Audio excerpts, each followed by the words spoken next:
Mesdames et messieurs, bonsoir. Bienvenue dans cette nouvelle édition du journal. Voici les titres. Les populations du Burkina Faso sont sensibilisées aux effets du changement climatique. Cette sensibilisation est à mettre à l'actif de l'ONG Compassion Internationale. Les détails dans un instant. En Côte d'Ivoire, un éboulement a causé la mort de 6 personnes dans la commune d'Atekoubé, située dans le district d'Abidjan. Nous parlons de déforestation dans cette édition avec un point d'orgue sur le triste record de perte des forêts tropicales primaire en 2024. Voilà, c'est tout pour le sommaire. Soyez les bienvenus.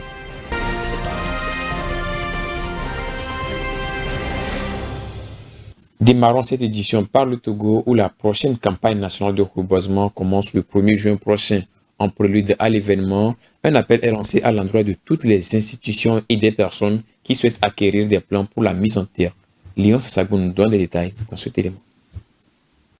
En perspective à la prochaine campagne nationale de reboisement au Togo, un appel a été lancé à l'endroit de toute personne désireuse de se procurer des plans pour la mise en terre. Pour bénéficier de ces plans déjà prêts, la condition est de s'inscrire sur le lien disponible sur le site www.eekobotoolbox.org. Il faut souligner que dans le cadre de la mise en œuvre du projet Renforcement de la résilience au changement climatique des communautés côtières du Togo, l'association Reboisons Vite le Togo RVT a été dotée d'une subvention de la FAO pour produire plus de 200 000 plants forestiers et fruitiers. Cette subvention s'inscrit dans la dynamique du gouvernement togolais qui est d'augmenter la couverture forestière à 26% d'ici 2030 et veut donc rendre disponibles des plants forestiers et fruitiers pour la campagne nationale de reboisement en cours. Les plants forestiers seront ainsi distribués gratuitement à tous ceux qui œuvrent dans le reboisement au sein de la région maritime. Quant aux fruitiers, ils seront vendus à prix subventionné de 50% à tout acteur désireux de s'en acquérir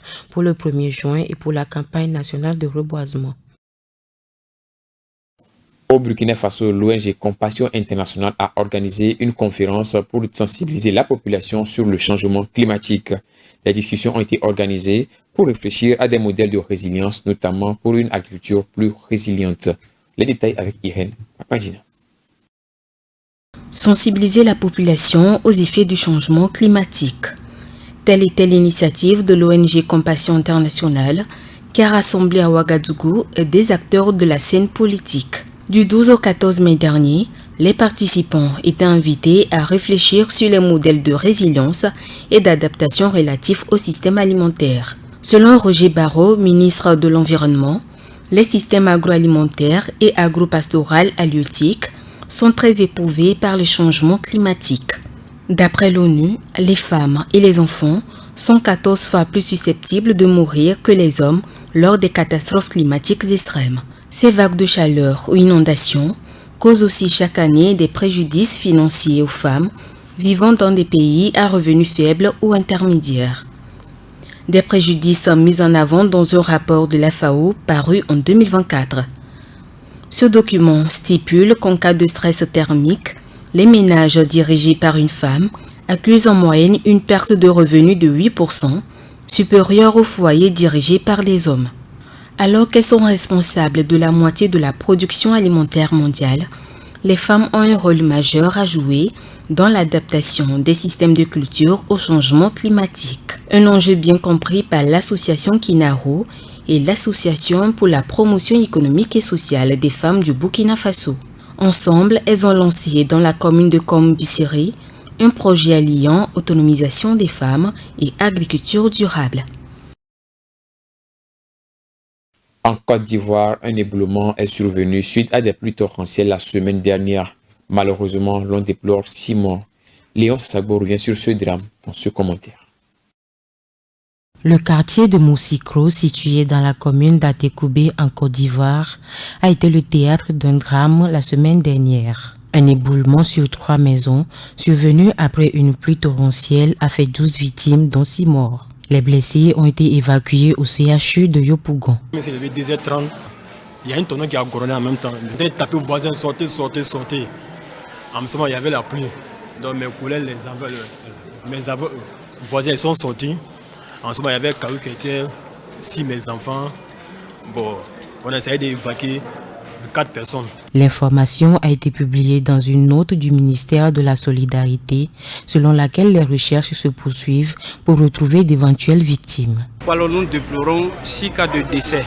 Voilà, 4 victimes évacuées, 2 victimes non évacuées. Pour les personnes qui sont dans les zones à risque, voilà, nous demandons à ces personnes-là vraiment de faire l'air possible de quitter ces zones à risque. Parce que la vie de l'homme est plus importante que tout, quoi.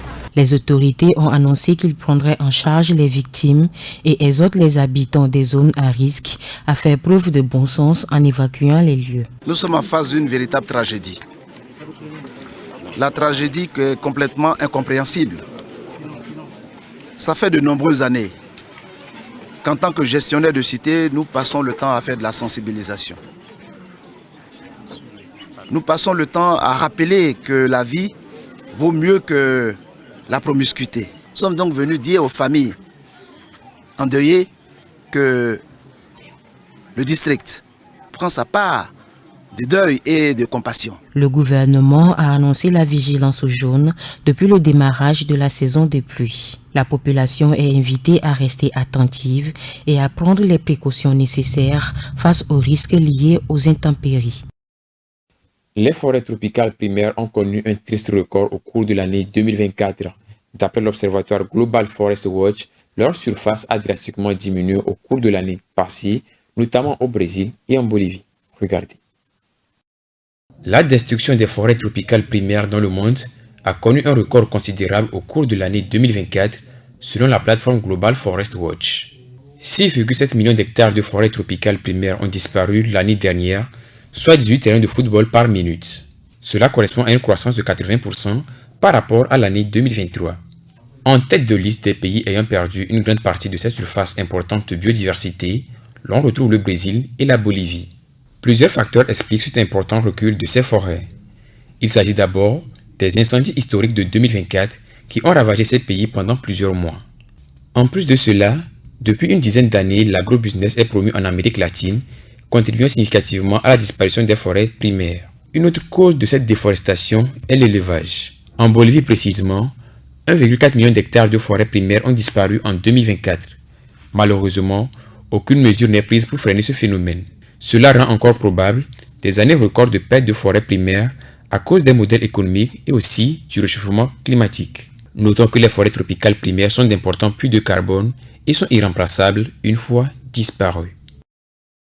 Et pour clore cette édition, revenons au Togo, plus précisément à Tové, une localité située à 30 km de Lomé, où 129 000 jeunes plants de caféiers, cacaoyers et agroforestiers ont été distribués aux producteurs de l'ONG ADE pour renforcer la filière café-cacao togolaise. À travers cette initiative, l'ONG entend marquer un pas de plus vers une agriculture plus résiliente et compétitive au Togo. Le commentaire est signé Honoré Kata.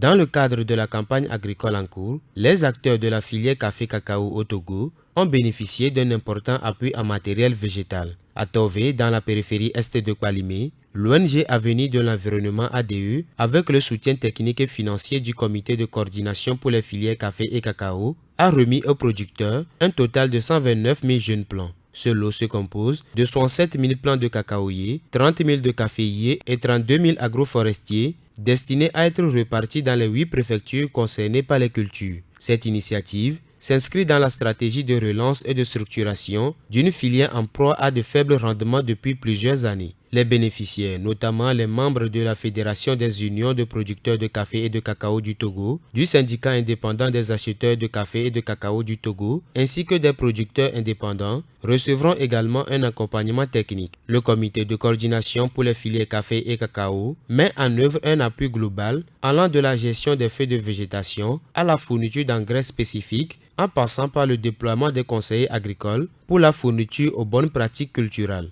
À terme, cette action vise à améliorer la productivité des exploitations, accroître la résilience des producteurs face aux effets du changement climatique et renforcer la compétitivité de la filière café-cacao togolaise sur les marchés régionaux et internationaux. Ce soutien s'inscrit également dans une dynamique plus large de durabilité et de modernisation de l'agriculture nationale. Point final à cette édition. Merci de nous avoir suivis. Excellente suite de nos programmes. Green TV International, we revive in 500 minutes.